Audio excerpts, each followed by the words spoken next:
Hi all, good afternoon, happy Sunday. ಇವತ್ತು ನಾನು ಕಬಾಬು ಮತ್ತು ಚಿಕನ್ ರೋಸ್ಟ್ ಮಾಡ್ತಾ ಇದ್ದೀನಿ. ಕಬಾಬ್ ರೆಸಿಪಿನ ಆಲ್ರೆಡಿ ನಾನು ಶೇರ್ ಮಾಡಿದ್ದೀನಿ. ಸೊ ಇವಾಗ ಅದೇನು ತೋರಿಸ್ತಿಲ್ಲ ಏನೇನು ಹಾಕಬೇಕು ಇಂಗ್ರೀಡಿಯೆಂಟ್ಸ್ ಅಂತ. ಇವಾಗ ಚಿಕನ್ ರೋಸ್ಟ್ಗೆ ನಾನಿಲ್ಲಿ ಟೊಮೊಟೊ ತೊಗೊಂಡಿದ್ದೀನಿ. ಒಂದು 4ರಿಂದ 5 ಮೆಣಸಿನ್ಕಾಯಿ, ಒಂದು 3ರಿಂದ 4 ಈರುಳ್ಳಿ ತಗೊಂಡಿದ್ದೀನಿ. ಆ್ಯಂಡ್ ಮಸಾಲೆ ಕೂಡ ರೆಡಿ ಮಾಡ್ಕೊಂಡಿದ್ದೀನಿ. ನೋಡಿ ಇಲ್ಲಿ ಆಚಿ ಮಸಾಲ, ಗರಂ ಮಸಾಲ, ಬಿರಿಯಾನಿ ಮಸಾಲೆ ಎಲ್ಲ ರೆಡಿಯಾಗಿದೆ. ಆ್ಯಂಡ್ ಚಿಕನು ಕೂಡ ರೆಡಿಯಾಗಿದೆ. ಈಗ ತಟ ಅಂತ ಹೆಂಗೆ ಮಾಡೋದು ನೋಡೋಣ. ಹಾಗೆ ನಾನಿಲ್ಲಿ ಒಗ್ಗರಣೆಗೆ ಕೊತ್ತಂಬರಿ ಸೊಪ್ಪು ಕೂಡ ಹೆಚ್ಚಿಟ್ಕೊಂಡಿದ್ದೀನಿ. ನಾನಿಲ್ಲಿ ಮೊದಲಿಗೆ ಆಯಿಲ್ ಹಾಕ್ಕೊತಾ ಇದ್ದೀನಿ. ನಾನಿಲ್ಲಿ ಮೊದಲಿಗೆ ಹೆಚ್ಚಿಟ್ಕೊಂಡಿರೋ ಕೊತ್ತಂಬರಿ ಸೊಪ್ಪು ಹಾಕ್ತಾಯಿದ್ದೀನಿ. ಸ್ವಲ್ಪ ಫ್ರೈ ಮಾಡ್ತಾಯಿದ್ದೀನಿ. ಈಗ ಈರುಳ್ಳಿ ಹಾಕ್ತಾಯಿದ್ದೀನಿ. ಈರುಳ್ಳಿನೂ ಸ್ವಲ್ಪ ಕಲರ್ ಬರೋವರೆಗೂ ಫ್ರೈ ಮಾಡ್ತೀನಿ. ಈಗ ಟೊಮೊಟೊ ಹಾಕ್ತಿದ್ದೀನಿ. ಹಾಗೆ ಮೆಣಸಿನ್ಕಾಯಿನೂ ಕೂಡ ಹಾಕ್ತಾಯಿದ್ದೀನಿ. ಈಗ ಅದನ್ನು ಸ್ವಲ್ಪ ಮಿಕ್ಸ್ ಮಾಡೋಣ.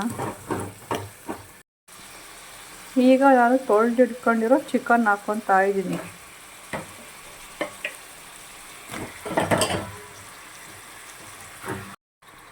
ಚಿಕನೆಲ್ಲ ಹಾಕಿದ್ಮೇಲೆ ಅದನ್ನು ಸ್ವಲ್ಪ ಮಿಕ್ಸ್ ಮಾಡ್ಕೊತಾ ಇದ್ದೀನಿ. ಈಗ ಮಸಾಲೆಗಳು ಹಾಕೋಣ. ಮೊದಲಿಗೆ ನಾನಿಲ್ಲಿ ಶುಂಠಿ ಬೆಳ್ಳುಳ್ಳಿ ಪೇಸ್ಟ್ ಹಾಕ್ತಾ ಇದ್ದೀನಿ.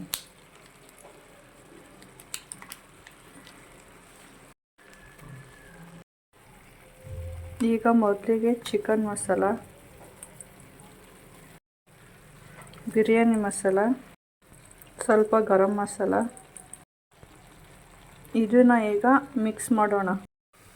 ನೋಡಿ ಎಲ್ಲ ಮಿಕ್ಸ್ ಮಾಡಿದ್ದೀನಿ. ಮಸಾಲೆ ಎಲ್ಲ ಹಿಡ್ದಿದೆ ಚಿಕನ್ಗೆ.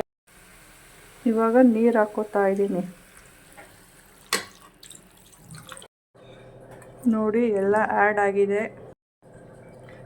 ಈಗ ರುಚಿಗೆ ತಕ್ಕಷ್ಟು ಉಪ್ಪು, ಅದನ್ನು ಸ್ವಲ್ಪ ಎಲ್ಲ ಕಡೆ ಮಿಕ್ಸ್ ಮಾಡ್ತಾ ಇದ್ದೀನಿ. ಉಪ್ಪು ಎಲ್ಲ ಕಡೆ ಹಿಡೀಲಿ ಅಂತ. ಹಾಗೆ ಸ್ವಲ್ಪ ನಾನಿಲ್ಲಿ ಚಿಲ್ಲಿ ಪೌಡರ್ನು ಹಾಕ್ಕೊತಾ ಇದ್ದೀನಿ. ಈಗ ಮಿಕ್ಸ್ ಮಾಡ್ತಾಯಿದ್ದೀನಿ. ಅದನ್ನು ಕೂಡ ಖಾರ ಹಿಡೀಲಿ ಅಂತ ಎಲ್ಲ ಕಡೆ. ಎಲ್ಲ ರೆಡಿಯಾಗಿದೆ. ಚಿಕನ್ ಬೇಯಬೇಕು. ಅದು ಬೇಯೋ ಅಷ್ಟರಲ್ಲಿ ನಾವೊಂದು ಬ್ರೇಕ್ ತಗೊಳ್ಳೋಣ. ಖಾರ ಉಪ್ಪೆಲ್ಲ ಪರ್ಫೆಕ್ಟಾಗಿದೆ. ಚಿಕನ್ ಬೇಯ್ತಾ ಇದೆ. ಚಿಕನ್ ಬೆಂದಿದೆ. ಚಿಕನ್ ರೋಸ್ಟ್ ಕೂಡ ರೆಡಿಯಾಗಿದೆ. ಇಲ್ಲಿ ರೈಸ್ ಕೂಡ ರೆಡಿಯಾಗಿದೆ. ಹಾಗೆ ಕಬಾಬ್ ಕೂಡ ಹಾಕಿದ್ದೀನಿ, ಬೇಯ್ತಾ ಇದೆ. ಹಾಗೆ ಇಲ್ಲಿ ಕಬಾಬ್ ಕೂಡ ರೆಡಿಯಾಗಿದೆ. ಹಾಗೆ ಇಲ್ಲಿ ಸೌತೆಕಾಯಿ, ಈರುಳ್ಳಿ, ನಿಂಬೆಹಣ್ಣು ಕೂಡ ರೆಡಿಯಾಗಿದೆ. ಊಟನೂ ರೆಡಿಯಾಗಿದೆ. Thank you for watching my video.